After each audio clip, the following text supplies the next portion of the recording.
ఇక డీటెయిల్స్ లోకి వెళ్తే రానున్న ఎన్నికల నేపథ్యంలో భాగంగా కాకినాడ సిటీ నియోజకవర్గం వైసీపీ అభ్యర్థి సిట్టింగ్ ఎమ్మెల్యే ద్వారంపూడి చంద్రశేఖర్ రెడ్డి ఎన్నికల ప్రచారానికి శ్రీకారం చుట్టారు. గురువారం మధ్యాహ్నం కాకినాడ నగరంలో 15వ డివిజన్ ఏటిమొగలోని ముల్లారమ్మ అమ్మవారి ఆలయంలో ఎమ్మెల్యే ద్వారంపూడి చంద్రశేఖర్ రెడ్డి ప్రత్యేక పూజలు నిర్వహించి ఈ ఎన్నికల ప్రచారాన్ని ప్రారంభించారు. డివిజన్లో ఇంటింటికి వెళ్లి ఓటర్లను ఓట్లు అభ్యర్థించారు.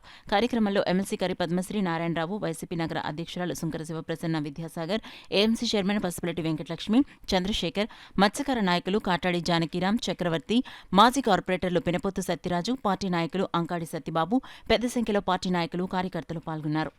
సంస్థల నుంచి చాలా అన్యాయం జరిగిన మాట వీళ్ళందరూ తెలిసిందే. వీళ్ళందరూ కూడా అదే గత ఈ నెల 1వ తారీఖున మేము అందరం కూడా ఉద్యమం చేయడం జరిగింది. పెద్ద సహకారం ఏడుమొగ పెద్దలు, ఇతర గ్రామ పెద్దలందరూ కూడా ఇక్కడ ఉద్యమం చేస్తే ఉద్యమానికి తలొగ్గి కిందకి దిగి ఓఎన్జీసీ వారు కానీ జిల్లా యంత్రాంగం అందరూ కూడా వీళ్ళ నష్టపరిహారం ఇచ్చే బాధ్యత తీసుకుంటాం అని చెప్పి నష్టపరిహారానికి ఒక కమిటీని కూడా ఇవ్వడం జరిగింది.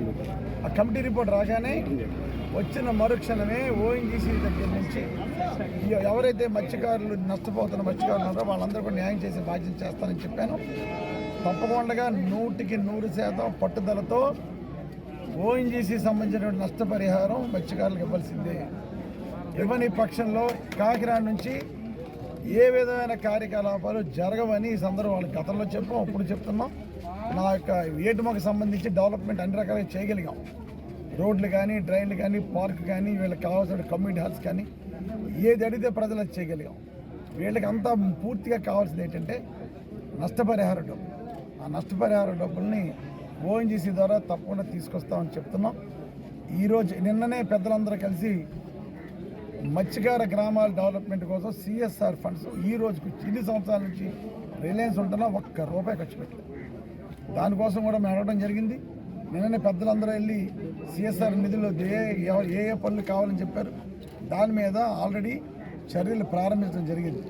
కనుక ఒక 20-30 కోట్ల రూపాయలు ఉప్పాడ నుంచి ఉప్పలంక వరకు ఉన్నటువంటి గ్రామాలు, మత్స్యకార గ్రామాలందరికీ కూడా సిఎస్ఆర్ నిధులు తీసుకురావాలి పట్టుదలుతున్నాం.